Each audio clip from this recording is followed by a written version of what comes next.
um bom dia para quem é de dia, uma boa tarde para quem é de tarde e uma boa noite para quem é de noite.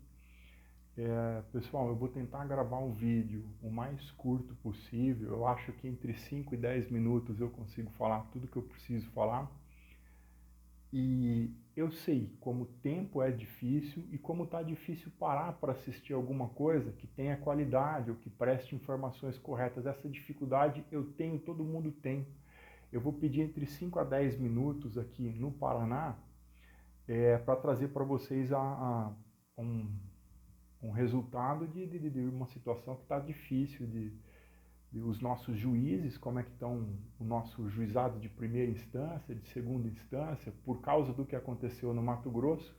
E uma coisa que eu vi na Rede Globo já pela terceira vez, então quanto mais pessoas tiverem acesso a esse vídeo, quanto mais esse vídeo for repassado no WhatsApp, no celular, mais informação de qualidade, mais fácil a gente vai conseguir defender os nossos objetivos. Eu estou aqui representando o movimento conservador reformista da esquerda no Paraná. Nós somos conservadores reformistas porque se tem uma coisa que é mais atrasada que a política no Brasil é a religião. Se tem uma coisa que está mais atrasada do que o político e a política no Brasil é a religião. Contexto histórico, contexto social, a religião em si. Então tem algumas horas que a situação, para não atrasar tanto, a gente tem que deixar a Bíblia de lado apenas um pouco para conseguir conhecimento que seja bom, útil, informação para todo mundo. Então é assim, é a segunda ou terceira vez que eu estou vendo na Rede Globo lançar uma pelota como se fosse uma partida de futebol no Sul, lançar a bola, mas é a segunda ou terceira vez agora em 2025. E a primeira vez que eu vi isso acontecer foi no terceiro mandato do Lula, no começo do terceiro mandato do Lula. Então, o que eu quero falar com vocês é sobre a desvinculação dos benefícios previdenciários do salário mínimo. Isso vai trazer o caos para a sociedade brasileira, um caos que a gente já teve no passado. Nós estávamos num estado caótico, aposentados saindo do INSS com 26 centavos de aposentadoria.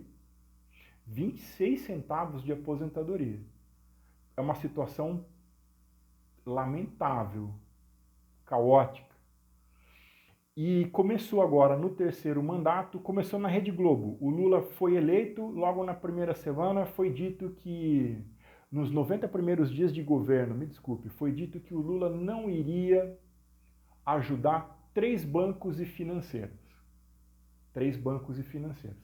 Tem gente que acredita que a gente está na quarta fase do capitalismo. O capitalismo dividido em 4 fases. E essa seria a época do capitalismo financeiro. Nós não estamos no capitalismo financeiro. Depende do autor que você estuda. É muito mais fácil você entender o capitalismo sob a perspectiva feudal. Nós estamos no capitalismo feudal.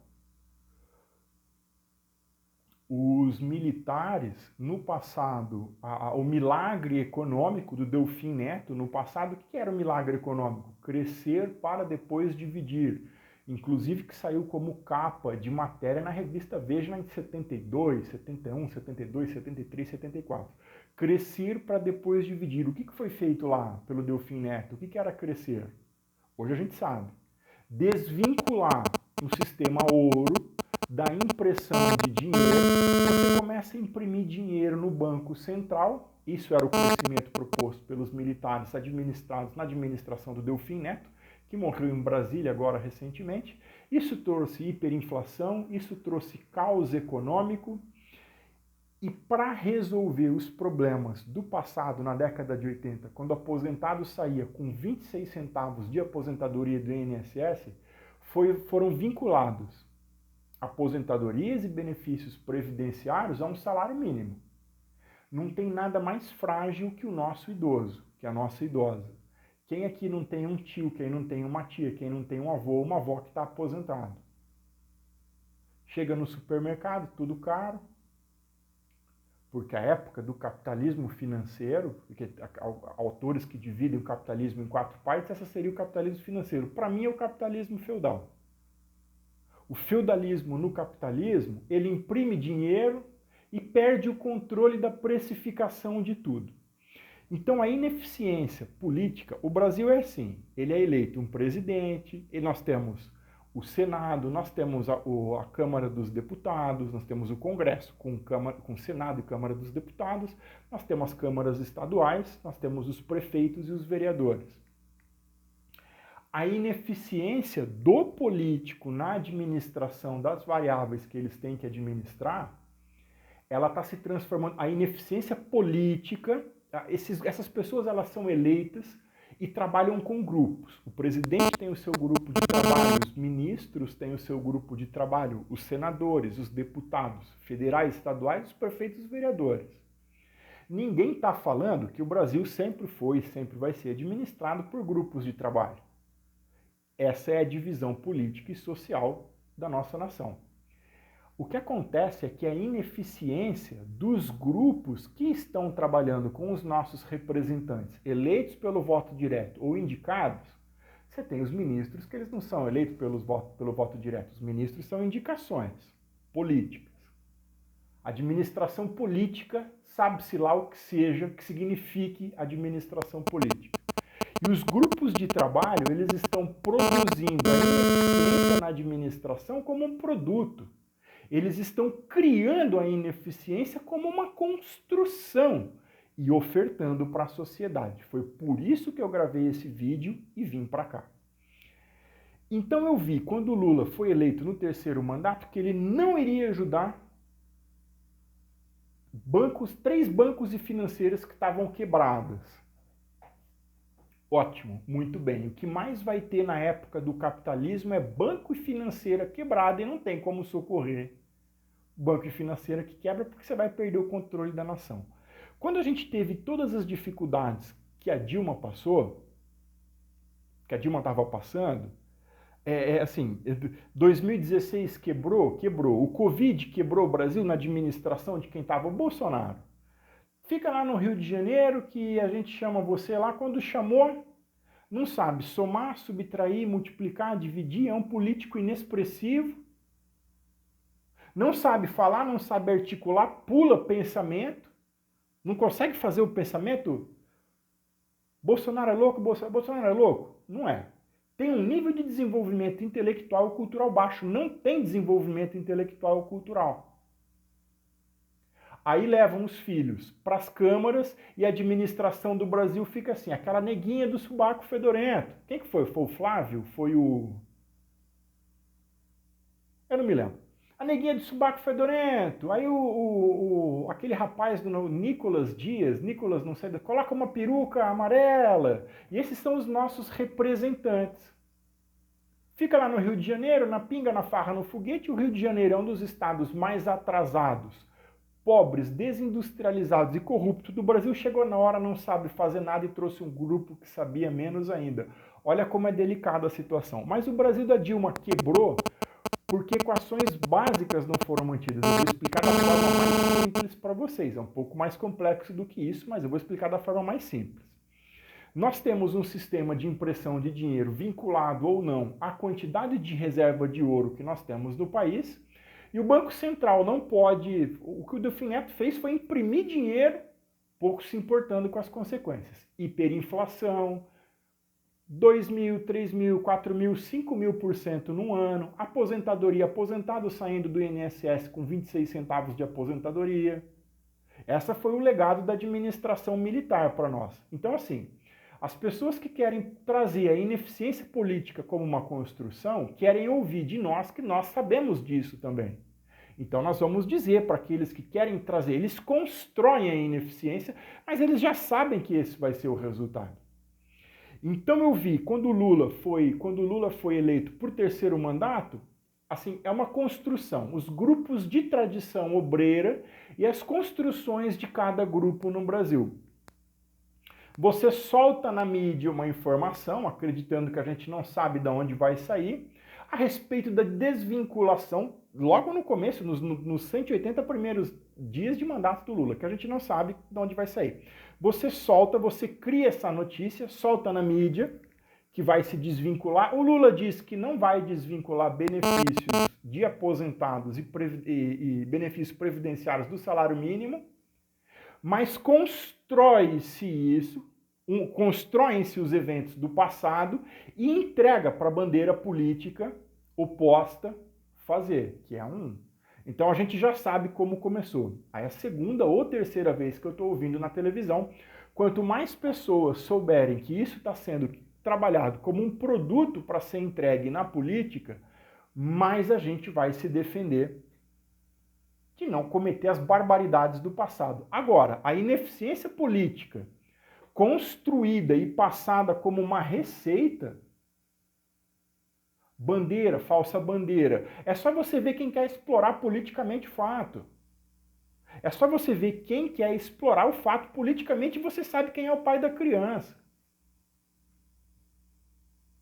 Um constrói, passa para o grupo político oposto para que a exploração política seja feita por quem não vai fazer, por quem diz que não vai desvincular benefício previdenciário do salário mínimo, para que a gente não tenha aposentado, pensionista, gente que precisa.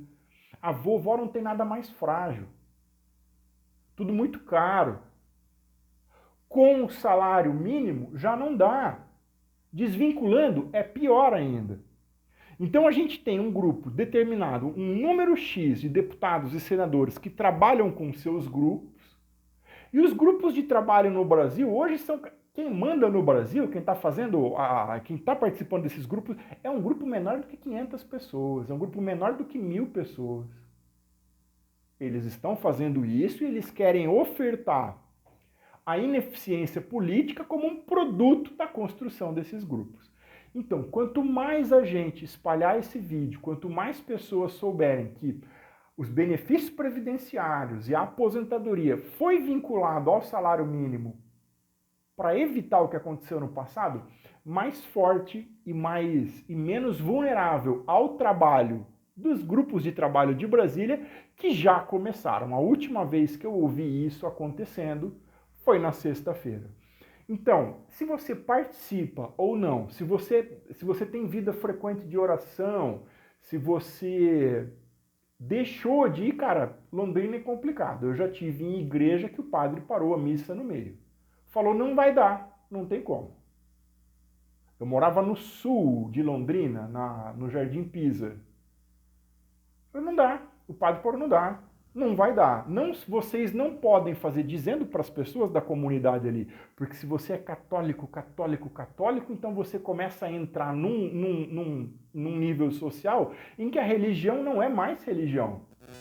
Ela deixa de ser religião, ela assume a forma, a propriedade e as práticas de um outro grupo de construção obreira, de tradição obreira, que muito eloquentemente nunca se admitiu religião.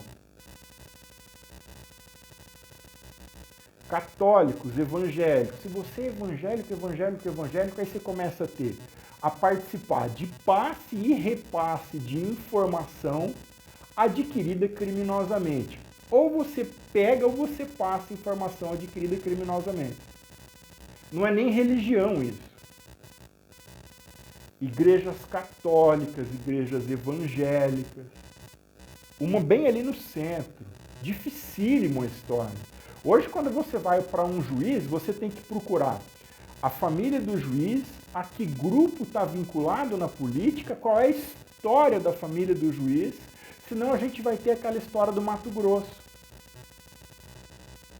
O instrumento mais antigo de fraude é a interpretação do juiz. Quem manda no juiz? Você tem que pegar o histórico.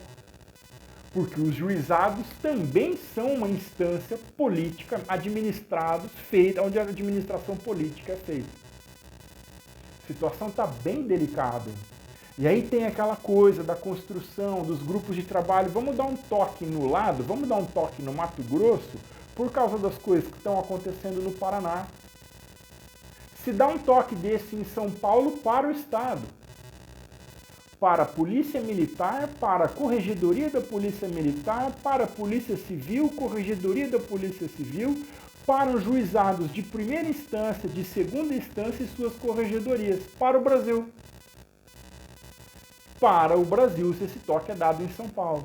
Então vou dar um toque ali no lado, tal. Como se a nação, como se a gente conseguisse eternamente manter estruturas criadas na democracia, no ambiente democrático, ou famílias ou pessoas que a gente sempre consegue dar um toque do lado. Eu tenho uma família em Londrina, um assessor do Marcelo Bellinati, péssima campanha, péssimos assessores, péssimo grupo de trabalho, gente desrespeitosa, como o Marcelo Bellinati sempre fez, uma administração popular, populista e impopular. O assessor publicou na internet, antes ele era trouxa e não roubava, agora ele não é mais. Abriu uma empresa no Rio de Janeiro, aí teve aquele saque de 100 milhões ali na Câmara Municipal de Vereadores, e o Cândido assessor que publicou na internet, que antes era trouxa, agora não é mais, está com uma Ministério Público que se preze. Ele não faz a interpretação da lei. A lei tem que ser cumprida, não tem que ser interpretada. Quantos assessores do Marcelo foram investigados no saque de 100 milhões da TIL em Londrina? Esse é o Ministério Público do Paraná, de Londrina, de Maringá. Recentemente em Maringá, um juiz da vara penal foi removido do cargo, porque estava utilizando a interpretação como instrumento de fraude da lei, foi removido. Nos Estados Unidos, eu tenho acompanhado notícias dos Estados Unidos, da Europa, pouca coisa da China, muita coisa da Rússia. Nos Estados Unidos, onde a liberação da arma foi feita muitos anos atrás, não existe a liberdade para dar um toque no judiciário do Mato Grosso por causa das coisas que estão acontecendo no Paraná ou em São Paulo. Lá esses juízes eles são removidos na bala há muito tempo. Não tem essa liberdade para você utilizar a interpretação como um instrumento de fraudar a lei mais antigo, que a gente conhece. Não há. Eles não fazem a menor ideia do que está acontecendo aqui. Então, quando a gente chega no Ministério, no juiz de primeira, de segunda instância, em Curitiba, no Ministério Público de Londrina e Paraná, por que o Ministério Público não cumpriu a lei? Não é um favor o cumprimento da lei, é uma obrigação. Você não está fazendo um favor ao cumprir a lei, você é pago para isso. E as pessoas não sabem, assim, elas fingem não saber que a administração política está construindo produtos, está construindo a ineficiência da administração como um produto para ofertar para a população, sem dizer, como nós não soubéssemos, que deputados e senadores são funcionários públicos também. E aí a ineficiência como um produto ofertado à população que quer desvincular o salário mínimo da aposentadoria é feito por funcionários públicos, que colocam as empresas públicas como um bode expiatório da sua incompetência, da sua incapacidade, da sua ineficiência. Um bode expiatório deles mesmos, da administração deles, porque eles precisam culpar alguma coisa que não seja o trabalho que eles estão fazendo, a administração que eles estão fazendo, e é a administração deles a culpada e não as empresas, porque... E aí fica o dito pelo não dito e o nível dos nossos políticos locais, municipais, estaduais e federais. O Felipe Barros não saiu para segurar essa peteca. O Francisquini não saiu para segurar essa peteca. Eu não gosto do Tiririca e da Jessicão. Eu não... Aí tem igreja católica, igreja evangélica. Eu não vou esconder que eu não sou obrigado a gostar de todo mundo. Eu respeito. Mas dizer que tem alguma coisa a ver... Aí você tem igreja católica, evangélica, centro espírita. Você tem centros, você tem lojas, você tem Rotary, tem Lion. Para que ter Rotary e Lion? Para que ter igreja se vai votar no Tiririca e na Jessicão? Ninguém saiu para defender essa peteca. E antes que ela se transforme numa bola de neve muito maior, a gente tem que replicar o conhecimento desse vídeo para evitar erros do passado e os motivos pelos quais não ofertar para a população não tem sentido. Então, eu tenho vida frequente de oração, eu não pertenço mais a igrejas, porque eu não quero trabalhar a semana inteira para ver que parar a missa para dizer que não dá para levar assim, chegar na igreja evangélica, se você é evangélico, assim, isso faz parte dos grupos de tradição obreira, da construção. A história secreta dos presidentes, ela fala alguma coisa sobre isso, sobre o passado dos grupos de tradição obreira e as suas construções. Grupos de tradição obreira é uma expressão que eu tirei de vários processos do judiciário, em que essa expressão entrou no judiciário, tá bem? Então, quanto mais pessoas souberem disso, então eu estou representando o movimento conservador reformista no Paraná. Se você não está vinculado à igreja, se você não quer ir para a igreja evangélica ou para a paróquia da qual você fazia parte, se você já sabe como é que essas coisas são, mas mantém uma vida de oração frequente fora da igreja, então eu acho que você entendeu muito mais do que as pessoas que estão ali. E se você não repetir esse tiririca, lá, você não vai precisar ir para a igreja. Tá? Eu agradeço a compreensão de vocês, eu estiquei o vídeo porque eu achei necessário. Eu tentei respeitar o maior número de leis possíveis, vigentes nesse vídeo, respeitar, manifestei a minha opinião, e as coisas estão tão difíceis assim. Muito obrigado pela compreensão de vocês. Tenham um bom domingo. Esse vídeo foi gravado no dia 8 de junho de 2025.